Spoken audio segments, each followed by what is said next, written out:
Burma நகர்ல காப்பு கட்டிட்டாங்க. இந்த 10 நாளும் செம்மையா களை கட்டும். அப்பா, அம்மா, அண்ணா, அக்கா எல்லாருமே அங்கதான் இருக்கிறதால நாங்களுமே திருவிழாக்கு அங்க போயிட்டோம். அம்மா அப்பா இருக்கிற தெருவுக்கு வந்து காப்பு கட்டி 3வது நாள் அந்த தெரு வழியா தேர் வரும். தேர் பின்னாடி வந்துட்டு இருக்கு. அதுக்கு முன்னாடியே வந்து இந்த முளைப்பறி தூக்கிட்டு வருவாங்க.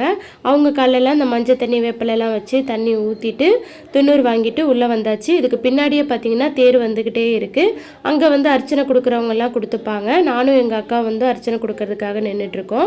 காப்பு கட்டினதுலேருந்து திருவிழா வரைக்கும் அந்த 10 நாளும் களை கட்டும். இங்கே திருவிழா சூப்பராக இருக்கும். சாமிக்கு வந்து அர்ச்சனை கொடுத்தாச்சு. அது முடிச்சதுக்கப்புறமா பிள்ளைங்கள்லாம் கூட்டிகிட்டு நாங்கள் முனைக்கு போயிட்டோம். கோயிலுக்கு பக்கத்துல பார்த்தீங்கன்னா பெரிய கிரவுண்ட் இருக்கும். அங்கே தான் இந்த ஃபுல்லாக இந்த ரைடு எல்லாமே போட்டிருக்காங்க. கிட்டத்தட்ட ஒரு 4 ரைடு கிட்ட போனோம். இதுக்கு மேலே எங்களால் போக முடியல. டயர்டாகவும் ஆகிட்டோம். டைமும் பார்த்தீங்கன்னா 10 o'clock ஆகிடுச்சு. இன்னும் நாங்கள் சாப்பிடல.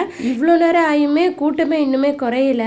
எங்களுக்கும் டயர்ட் ஆகிடுச்சின்னு சொல்லிட்டு நாங்கள் கிளம்பிட்டோம். இதுக்கப்புறம் எல்லாருமே குல்ஃபி வாங்கி சாப்பிட்டுட்டு ஃப்ரைட் ரைஸ் வாங்கிட்டு வீட்டுக்கு போயிட்டோம். அப்புறம் அங்கே போய் தான் சாப்பிட்டுட்டு அதுக்கப்புறம் படுத்துட்டோம்.